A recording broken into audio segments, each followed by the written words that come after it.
Having started the season with a DNF in 2 of the opening 3 races, Verstappen's title defense did not look like it would be as easy as it turned out. But the Dutchman has been at his dominant best since then, and while his last outing at the Singapore Grand Prix was not what we had hoped for, the title is firmly in his grasp. Verstappen, who has won 11 of the 17 races this season, has a chance to clinch the championship this weekend, as Formula One returns to Suzuka. With 5 Grand Prix remaining, plus a sprint race in Brazil, a driver can earn a total of 138 points, providing they can also scoop up the 1 extra point for the fastest laps. This season, Verstappen has earned the most points for fastest laps, having done so on 5 occasions. Meanwhile, McLaren's Lando Norris and George Russell each have 1. Only 3 drivers can now mathematically win the World Championship: Verstappen, Leclerc, and Perez. With 138 points available, George Russell could equal Verstappen's total, but would lose on countback because the Dutchman has more wins this season. Verstappen could be confirmed as the 2022 World Champion after the next race in Japan, provided results go his way. For the first time this season, the outcome is entirely in his hands. If Verstappen wins at Suzuka and takes the fastest lap bonus point, he will be crowned champion. If Verstappen wins but misses out on the fastest lap, he will need Leclerc to finish lower than second. If Verstappen wins, Perez will no longer be able to win the championship regardless of where he finishes. If Leclerc or Perez finish ahead of Verstappen, then he will not be crowned champion, and that would also be the case should he end the race outside of the top 6. Verstappen can win the title without winning a race, as he only needs to score 8 more points than Leclerc and 6 more points than Perez to become a 2-time world champion. So if Verstappen finishes second, Leclerc would need to finish at least 5th with the fastest lap bonus point to keep the race alive. At least for the Japanese Grand Prix, Leclerc could keep his title hopes alive, though in the long run it appears almost impossible.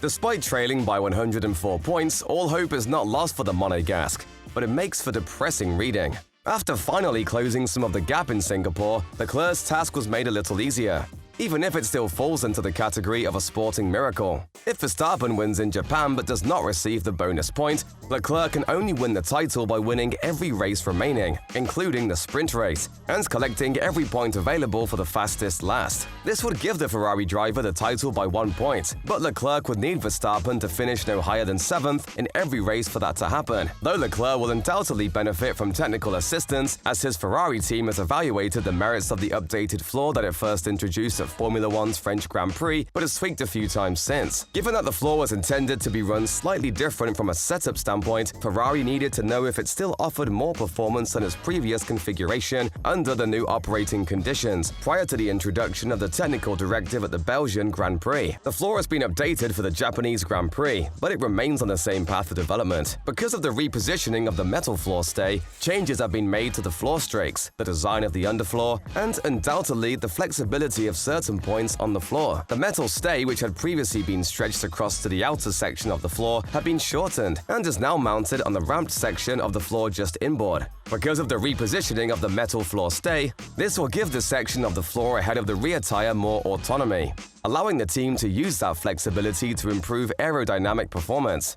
Leclerc will no doubt be hoping that the changes he makes will give him the advantage he needs to prevent Verstappen from winning the championship outright. And Suzuka appears to be an ideal track to evaluate any floor changes because it has a healthy mix of corners to gather data at. Verstappen, on the other hand, will no doubt be entering Sunday's race with little pressure on his shoulders, as his title is almost certain, though wrapping everything up this early could be a bonus. Speaking to the media before the weekend, he stated that he believes he has what it takes and will give it his all. "We have another chance to win the Drivers' Championship. We have to have a perfect weekend, but it could be possible. We'll give it our all. The track is very old school. There's a lot of fast corners, and you have to build throughout each session. Let's see what the weather will do, as I hear there is rain incoming, so that might spice things up a little bit." Red Bull and its sister team AlphaTauri will also be focusing on more than just winning this weekend, as both teams have revealed that they have strengthened their ties with Honda. Honda formally exited Formula One at the end of the 2021 season, but it has continued to support Red Bull-owned teams on their power units through its racing division, Honda Racing Corporation, in a deal that runs until the end of 2023. But Honda branding will now return to the Red Bull Racing and AlphaTauri cars from this weekend, after an increased partnership was announced on Wednesday. marking the closest the two parties have grown since the Japanese manufacturer's works exit, as well as running the Honda logo on the Red Bull RB18 and AlphaTauri AT03 from Suzuka onwards. Red Bull driver Sergio Perez will take on an ambassador role for the Honda Racing School's driving academy. Perez will be joined by Verstappen and the AlphaTauri drivers, Pierre Gasly and Yuki Tsunoda, at Honda's HRC Thanks Day on November 27th, 1 week after the end of the F1 season. Honda has invested significantly in hybrid technology over the course of our partnership, said Red Bull team principal Christian Horner. This has ensured the supply of competitive power units to both teams, for which we are very grateful. Our combined goal is to continue to deliver dominant engines and achieve the most success possible in the following 3 years. To welcome this, we look forward to welcoming the Honda logo back on the car from Suzuka onwards. While the Japanese Grand Prix may be a time of celebration for Max Verstappen, Red Bull, and Honda, what follows could be disastrous. Following speculation over the Singapore Grand Prix weekend that two teams, Red Bull and Aston Martin, may have exceeded the $145 million cost cap for 2021, the F1 paddock awaited news from the series' governing bodies with bated breath. Following a full audit, the FIA planned to issue compliance certificates to teams that stayed within the $145 million limit on the Wednesday following the race. However, the FIA announced late Wednesday afternoon that the certificates would now be released on Monday after the Japanese Grand Prix. It means that the debate over the budget cap will rage on during the Japanese Grand Prix weekend, with both Red Bull and Aston Martin denying exceeding the $145 million limit last year. Red Bull team principal Christian Horner said on Sunday that he was absolutely certain the team had complied with financial regulations, despite calls from rivals Ferrari and Mercedes for harsh penalties if that was not the case. Christian Horner previously chastised his rivals for making defamatory claims about the incident, which Mercedes counterpart Toto Wolff dismissed as nonsense. Any team found to have exceeded the budget cap by less than 5%,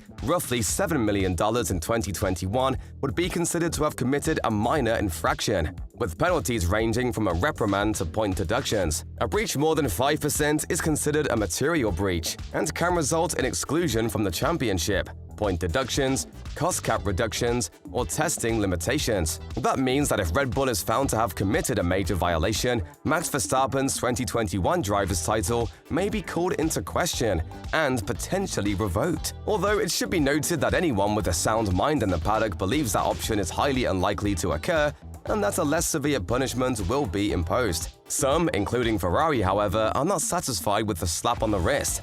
Team principal Matteo Binotto acknowledged that the 2021 championship battle was still being debated, but he said the significance of overspends should not be overlooked. It's definitely a shame that we are talking about it in October of the following season, because at this point, apart from implications on last year's championship, there are also implications for the current one, he told Sky Italia. Let's wait until Wednesday before making a judgment, but whatever amount we are talking about, it's important to understand that even if it is $4 million, which falls into the category of what is considered a minor breach, $4 million is not minor. For us, $4 million represents a development part for an entire season. $4 million means 70 people in a technical department who can come up with and produce solutions that could be worth up to half a second a lap. So even if we are looking at something considered a minor breach, it's not peanuts. With that said, we won't know whether Red Bull broke any rules or what their punishment will be until after the race, and all eyes will be on the championship battle between Max Verstappen and Charles Leclerc for the time being.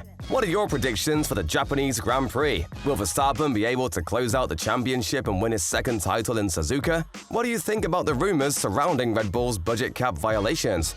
Let us know in the comments, and if you liked the video, be sure to like and subscribe.